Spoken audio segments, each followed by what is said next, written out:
लीलालब्धस्थापितलुप्ताखिललोकां लोकातीतैर्योगिभिरन्तश्चिरमृग्यां बालादित्यश्रेणिसमानद्युतिपुञ्जां गौरीमम्बामम्बुरुहाक्षी महमीडे गौरीमम्बामम्बुरुहाक्षी महमीडे प्रत्याहारध्यानसमाधि स्थितिभाजां नित्यं चित्ते निर्वृतिकाष्ठां कलयन्तीं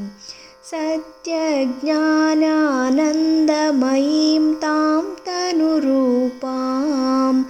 गौरीमम्बामम्बुरुहाक्षी महमीडे गौरीमम्बामम्बुरुहाक्षी महमीडे चन्द्रापीडानन्दितमन्दस्मितवक्त्रां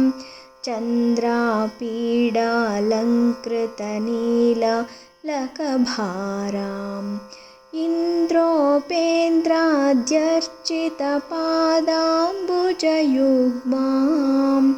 गौरीमम्बामम्बुरुहाक्षी महमीडे गौरीमम्बामम्बुरुहाक्षी महमीडे आदिक्षान्तामक्षरमूर्त्या विलसन्तीं भूते भूते भूतकदम्बप्रसवित्रीं शब्दब्रह्मानन्दमयीं तां तटिदाभां गौरीमम्बामम्बुरुहाक्षी महमीडे गौरीमम्बामम्बुरुहाक्षी महमीडे मूलाधारदुत्थितवीथ्या विधिरन्ध्रं सौरं चान्द्रं व्याप्य विहारज्वलिताङ्गीं येयं सूक्ष्मा सूक्ष्मतनुस्तां सुखरूपां गौरीमम्बामम्बुरुहाक्षी महमीडे गौरीमम्बामम्बुरुहाक्षी महमीडे नित्यशुद्धो निष्कलयेको जगदीशः साक्षी यस्या सर्गविधौ संहरणे च विश्वत्राणक्रीडनलोलां शिवपत्नीं गौरीमम्बामम्बुरुहाक्षी महमीडे गौरीमम्बामम्बुरुहाक्षी महमीडे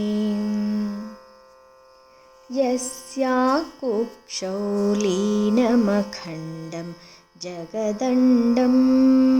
भूयो भूयः प्रादुरभूदुत्थितमेव पत्या सार्धं ताम्रजटाद्रौ विहरन्तीं गौरीमम्बामम्बुरुहाक्षी महमीडे गौरीमम्बामम्बुरुहाक्षी महमीडे यस्या मोतं प्रोतमशेषं मणिमाला सूत्रे यद्वत् क्वापि चरन् चाप्यचरन् च तामध्यात्मज्ञानपदव्यागमनीयां गौरीमम्बामम्बुरुहाक्षी महमीडे गौरीमम्बामम्बुरुहाक्षी महमीडे नानाकारैः